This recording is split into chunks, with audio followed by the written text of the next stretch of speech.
as mentioned in her bio, Jamie is a YouTuber. First of all, I want to know what made you create a YouTube channel? It's gonna be silly and you're probably gonna think I'm a weirdo, but I'm gonna be honest. I talk to myself, and so I was like, well, if I'm gonna talk to myself, why don't I see if somebody else Mm, feels the way that I feel?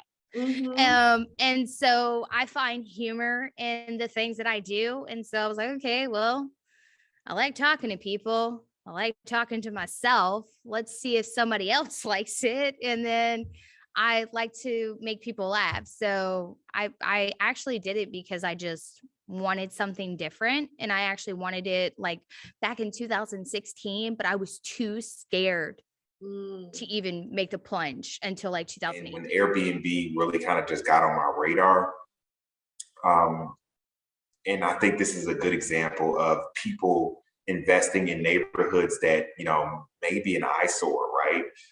The area is just being gentrified, but it's not quite there yet. And we kind of understand within our communities there are going to be areas that are very attractive financially for us to actually go and invest in those communities. But something holds us back for whatever reason. We say, hey, this might be an eyesore. I don't think, Airbnbers would be interested in staying in this area.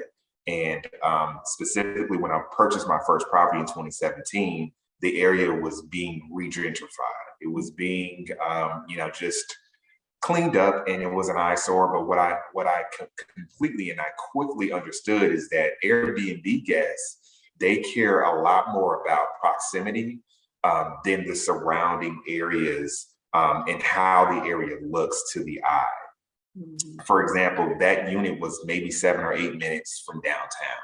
So yeah. proximity was a lot more of a huge factor for Airbnbers because they're not living in the city that you are Airbnbing in. They're flying in and they just want something that's close and the inside is very, accommodable to actually what they're currently living in, right? So that's what I knew, and I found out very, very quickly from Airbnb. It's all about proximity, and that listing has just done very, very significantly well this year. It's actually outperformed one of my multifamily buildings, Oh, wow. um, and I own that property, right? So that's why I 100% preach ownership because, hey, if one strategy with long-term tenants is not working out for you, you can actually switch up and transition to Airbnb. Um, know what you want to do, create more videos before you even post your first one. And then follow a couple of people that you have the same interest in. Um, and then actually go for it. Don't think about it, just do it. Sometimes it's best just to kind of jump in versus you procrastinating like I did for like 2 years and not doing it because now I regret it not doing it back in 2016 when I really wanted to do it. And so um I just say go for it. Don't really think about it. Just it is what it Like, but it's different than like a hipster room, or it's different than a LGBTQ room. It's different than a Latino room. It's like Mm, you have to learn and you have to like adjust and you have to pay attention. Like I did, I featured for Keenan in Sacramento, and I was like, all right, what is it about Sacramento? So while we're driving, I'm doing research. Like, what's the hood part of Sacramento? There's I think this portion called Richmond. So I get up there on stage. I was like, yeah, I had these chains, and I went to Richmond looking for some nice black people. The crowd was like, what? I said, yeah, them niggas, but they pulled out some guns. They said, give us those chains. So you now you become relatable. There's little psychological tricks that you learn because you watch great comics. You know what I'm saying?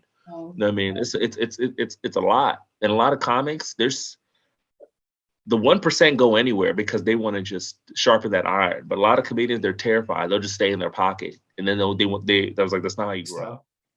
I love that you mentioned kind of like your schedule. Like I might take a nap here, I'll wake up and work from Yeah. 11 to 3. Because a lot of people, and that's kind of the purpose of Name a Better Duo, is to just show people the unique ways that you can follow your passion and pursue the thing that you really, want to pursue, or your purpose rather.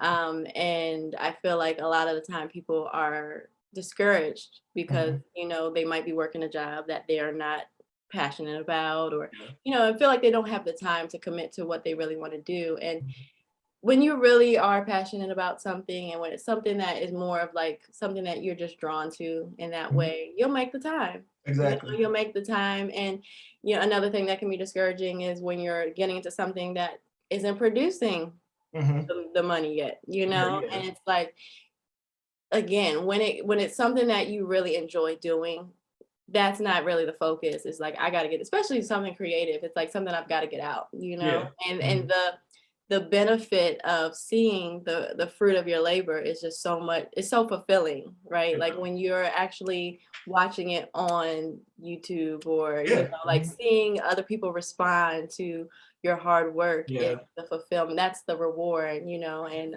of course we want to get them checks too, and that will come. But just the fact that you're willing to put in the time while you're still grinding is everything. And a big part of that is, having the support system behind you, having that family member or family members and those friends that are backing you along the way, that are like, we know, like, like you said, the money with the passion projects aren't happening right now. But if you need somebody to do the makeup, I got you. If you need actors, or you need like background work, I got you. If you just need somebody to talk to, you're not feeling it today, but you don't want to quit, but you need somebody to just keep pushing you, they're there. So I have to shout out, all the actors, actresses, cast and crew, from DC Yuppies to Bad Web Series to His Mama, Her Son, all of that stuff. I want to say thank you to everybody that, continues to support and continues to keep me lifted, even when, I'm behind the scenes frustrated and wondering when that big break is going to come. I want to thank everybody that keeps me uplifted. Yeah, it's so important to find your team. Like, I feel like, so, not everyone is going to have a family who supports, something creative like this. They like, just get your check, work a real job and get whatever. But even if you don't have that, find the people who do support you, find people who are out here like creative as well, that want to, create with you. And, I think the village also just like makes a difference. Being surrounded by people that are also entrepreneurs is really helpful. Yeah. They can, they help keep you, because especially if you have people around you who aren't entrepreneurs, I feel like they don't get it. Like my father and I are like incredibly close, but to him, me quitting a profitable job to run business full time is like crazy, grossly irresponsible, right? right, like you're an executive at a tech company, you're making good money, like why would you just keep doing both? You got your little side hustle. And I'm like, it just doesn't matter how many times I break it down for him. In his brain, he can't, especially that I think generationally for them, of course, that generation, man, you get that good job and you just hold it forever. What's that? You get your pension and you're go. And so, that for me has become very challenging at times, where you've got him speaking, fear. Yeah, out of love and caring for you, but and not because he doesn't think you're capable or any of those things, right? It's just that those are his mindsets that he has. And I have to be careful how I let him talk to me, and I have to be careful what I go to him with, because there are things that happen that it's better for me to actually go to one of my entrepreneur friends, because they're going to speak life into me. And in a lot of ways, I think somebody who hasn't traveled this doesn't know how to speak life into you, because the experience, I think, is just a little bit disconnected. And I don't think, again, it's about, malicious or not having good intentions or any of that. It's just this lifestyle is very different than the norm. Yeah. And so you need those entrepreneur friends to kind of sit you down and like, listen, pivot, figure it out.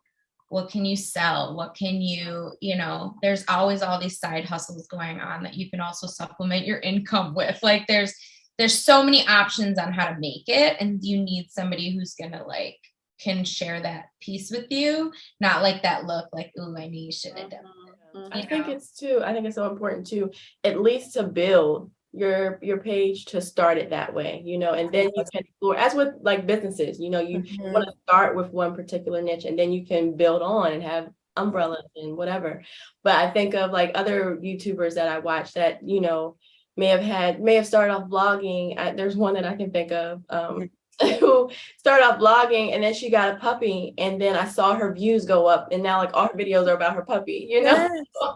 Yeah, it's so interesting how you can just pivot, you know, with what's going on in your life. But see, I would say that's the goal, the ultimate goal of a YouTuber, that your audience becomes invested in you as a person. And then it gets to the point where it doesn't matter what you're talking about, it's you and they're there for you.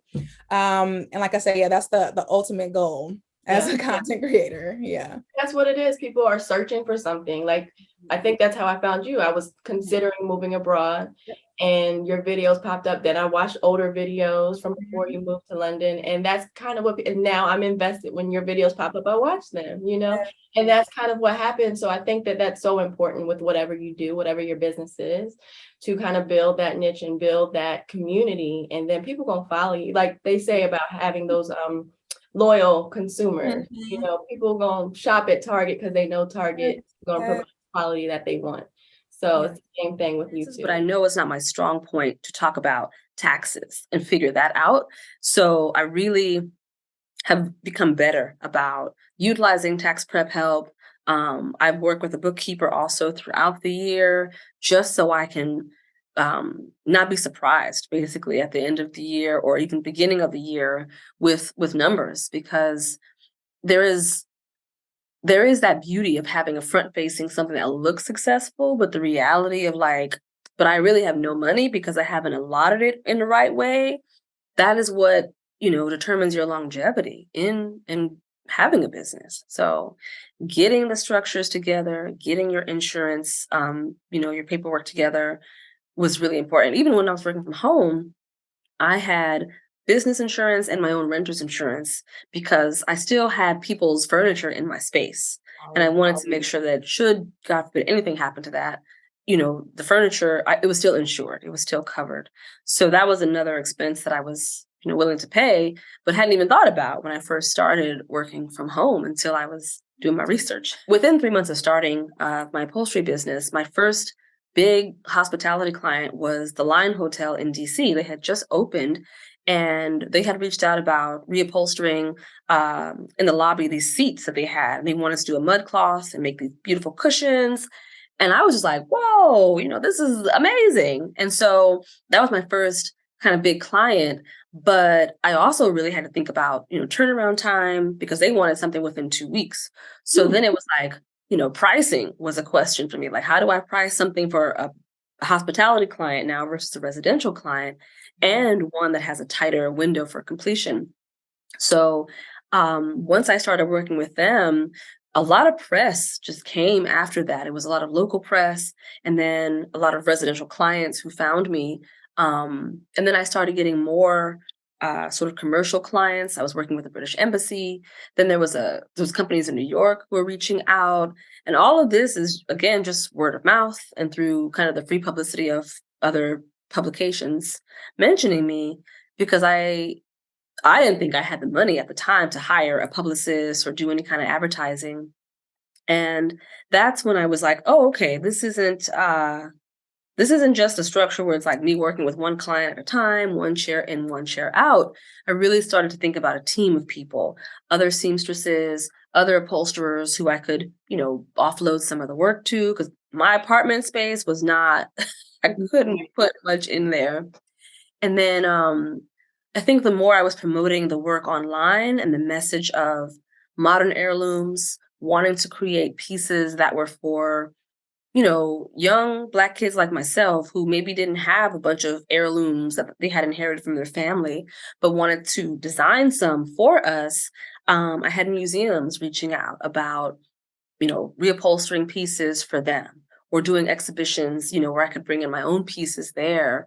So all of that was snowballing. And then, my big dream projects happened within 3 years of being in upholstery. And that was getting an offer from a retailer, World Market, to create my own furniture collection. And I just like time stopped, when I got that email. So it was just this amazing culmination of a lot of work, but then I also feel like circumstances because this was June of 2020. So it's on the heels of George Floyd's murder, where a lot of businesses, were supporting Black businesses and Black designers. And I feel like that is where my work, it's like a before world market and an after world market period, honestly. Yeah. It sounds like, I mean, I just had another guest on who talked about she has a hair product company, and she said God just gave her the idea to start the product, and then all these other things happened. And I think that's kind of how your life is going, how life goes, period. It's like you get the first step, and then that leads to so many other things. But if you don't take that first step, then you'll never know. You never know. Something I like to say is like, all you have to do is just like manually open the first door, and then all the doors after that will be the automatic ones, you just have to step up to it and it just comes, just opens up for you, because sometimes it really is just that first step. It's that step that you're holding back from taking, like that's holding you back, you know what I mean? So I had to take that first leap and quit my job and move here, and then since then everything has just kind of fallen into place for me. Yeah, and you have to do it afraid, because you're not going to be I'm still afraid. Okay. Like everything's not going to be perfect. Everything's not going to make sense. Often it doesn't make sense. It's not rational, but it's those decisions that we make, and taking that leap and taking a chance on yourself. It sounds like you have repeatedly taken a chance on yourself. Have to. Your first YouTube video when you were 13 years old up until, applying for the visa. A lot of people might hear competition. Oh no, I'll never get it, or applying for the YouTube, experience and thinking, oh no, there's going to be so many other competitors, I'm not going to get it.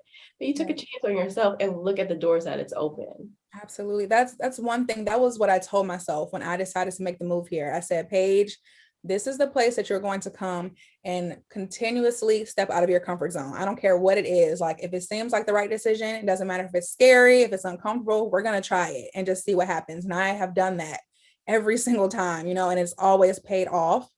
So yeah, you just never know like what's going to be on the outside of your comfort zone. So I invested in some automated machinery to pack, and several, like tens of thousands of dollars, right? So it's coming from overseas. It takes like 6 months or whatever. I get everything here finally. And I have a ton of problems getting through customs. Getting things through customs costs money. Getting the trucks, I need forklifts. I can't find a forklift driver. I can't find a forklift rental. So now I'm over budget, right? Because all of these things are coming out of nowhere, like, and they're big things. There, it's the machine itself weighs. It's it's huge problems. Literally huge problems. And I remember just laying down and crying and think I should have never done this. This was too much. I pushed it too far. I spent all this money. I'm fucked. Like, what did I do? This was a mistake. And I was just so broken down and like scared that I'd done the wrong thing and invested the wrong way and invested a lot. And now I'm in the middle of this like total storm that I have to get through. Right? You just have to get through this storm. You can't just not. I can't return it. It's not a t-shirt. Spend all this money. Yeah. So I powered through and I figured it out. It was a very, very hard week. And like when I have hard weeks and like that, I mean, the human stuff goes out the window. I mean, I don't shower. I forget to eat because I just get consumed, and like what we're fixing has to be fixed. And I forget about all the other stuff. Yeah. Right. I'm like a mess, like nothing matches. I'm like, was I wearing this yesterday? Like, why does everything smell bad? Like, I totally just lose like grasp of reality. And so my parents know, of course they know this about me because they've been with me forever. So they're like on the phone. They're like, when's the last time you showered? When's the last time you ate? Like, you have to keep yourself together. And my dad said to me, you're going to make it work. You made the investment. You knew it was the right investment. Don't let this convince you of something. You know what I mean? You knew in your soul this was the right move, and it was. It's going to be hard earned, but this was the move, and the only option now is to make it work. Yeah. So make it work. And I was like, okay. And so I did. And then now I have a manufacturing company. Yes. And so it's, now I'm happy I did it, but I'll tell you what, that was you have doubts for sure. You have times where you're like, wow, I really screwed this up. This is a terrible decision. Who let me have this? I spoke to Donnell Rawling like a month ago. He was at Laugh Factory. And I'm like, hey, huge fan, what you call it? I'm rich, right? And I said, is there any tips you can give me? He said, I've been doing it 30 years and I'm still learning. It's always ongoing. Yeah. He said, I'm still learning. You know what I mean? So if you're willing to learn, but in order to willing to learn means you don't have an ego, because that means you don't know everything. That's the word. That's the whole word. Do you think that it's something that you'll always do? You think you'll always come back to stand up? Oh yeah, no matter whatever happens in life, marriage, kids, I'll always do it because it's a freedom. It's to be on stage and be able to like express yourself or have like an idea and you can like that connection. There's nothing like that connection. I wonder how a musician feels, how a rapper, how a singer feels, or how and be a athlete feels when they do a performance and people just love them. Yeah. I think that there's nothing like that connection. Because Yeah. when people come up to you after a show and they're just like, man, you were great, you were so funny, you don't even know for whatever time you did, you took them away from whatever they had to think about. Yeah, that's it for me. Comedy to me is the best, like you said, gift on earth for people to be able to like relate to you and laugh. I feel like laughter is the best gift you can give someone. Yeah. So there's been so many times where I was in a rut or I was in a dark place and I just turned on some stand up, or I turned on an episode of Martin, or and that just I turned on YouTube and just watched a clip of somebody being silly, and it just helped. It's therapy. It's the cheapest therapy there is. It's the best medication there is, but I could only imagine like being able to do that day in and day out and give people those laughs. It has to be such a great feeling. It's so rewarding, I'm sure. It's been a lot of no's, and those have been hard to take, but you can't let one no or two no's or 50 no's, mean it's the end if it's something you're really passionate about. So, in 5 years, I'm hoping, that'll be the time within that 5-year time span that I do get into, the fellowship program, and we'll see what happens from there. That's dope. That's so dope. I think that is what separates those who are successful from those who aren't in this industry, is the pushing past the no's, and just continually. I think now we're seeing a lot of people, win by just creating their own, like you are. We see like the Issa Rays and Kevin on Stage and all these people who are just like producing their own content. They're like, I kept hearing no. Well, nothing's gonna stop me from doing what I want to do, and I think that you're doing that, and that's just a encouragement for people now who are trying to break into this industry. Is like, start producing your own content. Most actors you see now are people who have been acting for a while, are breaking into directing, and they're breaking into producing, and it's like it's inevitable, I feel like, almost in a way. So why not go ahead and get started now? Find your team, find the people who are going to support you in this, and just put it up. Just do it. We don't have excuses anymore. We have too many resources now. You can do your stuff on the phone. Like, there's no reason to wait for a camera. You can do it on the iPhone. And honestly, bad web series was all shot on iPhones. Shut up. Yeah. Wow. Yep. Wow, that's encouraging, because I think that's another thing that holds people back is money. Like, I don't have the money for the expensive equipment. But you got an iPhone that you type on every day. And it has a great camera. Try it out, and just do it. And thank you everyone for watching. Thank you everyone for listening. This is Name a Better Duo podcast. We'll be here again, same time, same place next week. Have an amazing week. I'm your girl, Renee Nicole. And take care.